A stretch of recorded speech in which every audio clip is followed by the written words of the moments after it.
सरला एक विधवा महिला थी और उसकी एक प्यारी बेटी कविता थी। कविता के पिता रघुवीर का 2 साल पहले अचानक निधन हो गया था। रघुवीर ने अपनी बेटी की पढ़ाई के लिए काफी कर्ज लिया था ताकि वह अच्छी शिक्षा प्राप्त कर सके। लेकिन उनकी असामयिक मृत्यु के बाद सरला और कविता पर घर चलाने के साथ साथ उस कर्ज को चुकाने का भारी बोझ आ गया।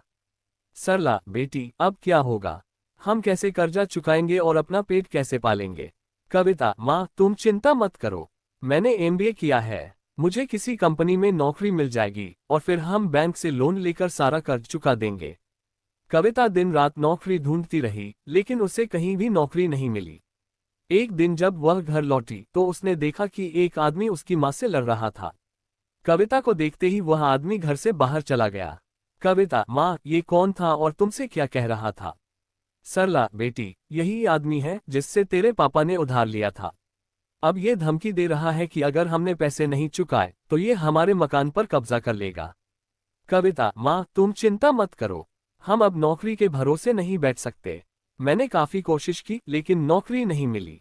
अब मैंने बिजनेस करने का सोचा है। सरला, बेटी, जब खाने के लिए भी पैसे नहीं हैं तो बिना पैसों के बिजनेस कैसे करोगी? कविता, माँ, तुम बस मुझ पर भरोसा रखो। सब हो जाएगा। बस एक बार मुझे करने दो। अगले दिन कविता दोपहर में एक हाथ ठेला लेकर घर आए। सरला, ये क्या है?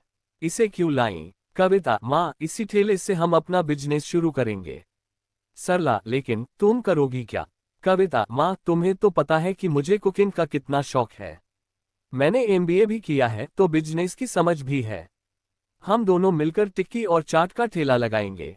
मैंने एक दुकान वाले से बात की है जो पापा को अच्छे से जानता था। वह हमें 1 महीने के लिए सामान उधार देगा। बाद में हम उसे पैसे चुका देंगे। सरला, मैंने और तेरे पापा ने तुझे इसी दिन के लिए पढ़ाया था कि तू बाजार में ठेली लगाए। समाज में हमारी इज्जत धूल में मिल जाएगी। ये सब बंद कर और कोई छोटी मोटी नौकरी कर ले। मैं यह नहीं करने दूंगी। कविता, माँ, मेरी पढ़ाई बेकार नहीं जाएगी। उसी पढ़ाई के दम पर मैं एक बिजनेस खड़ा करूंगी और दूसरों को नौकरी दूंगी। मुझे बस 1 साल ये करने दो, अगर यह नहीं चला तो मैं नौकरी कर लूंगी। सरला, नहीं, मैं तुझे ये सब नहीं करने दूंगी। कविता, माँ, मुझ पर भरोसा करो। आपको पापा की कसम है।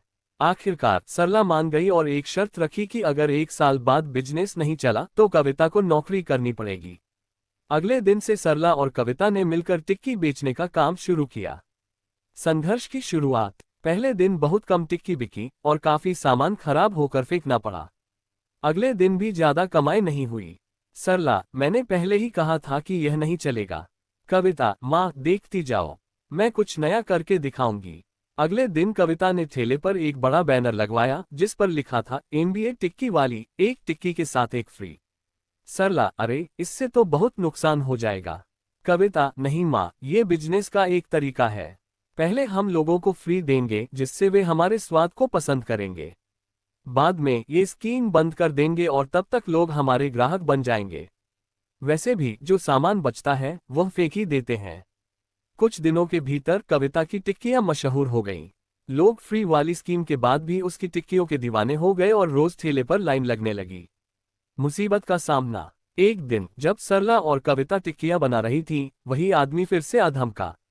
आदमी, तुम यहाँ मजे से दुकान चला रही हो और मेरे पैसे देने का नाम नहीं ले रही हो। सरला, आप नाराज मत होइए।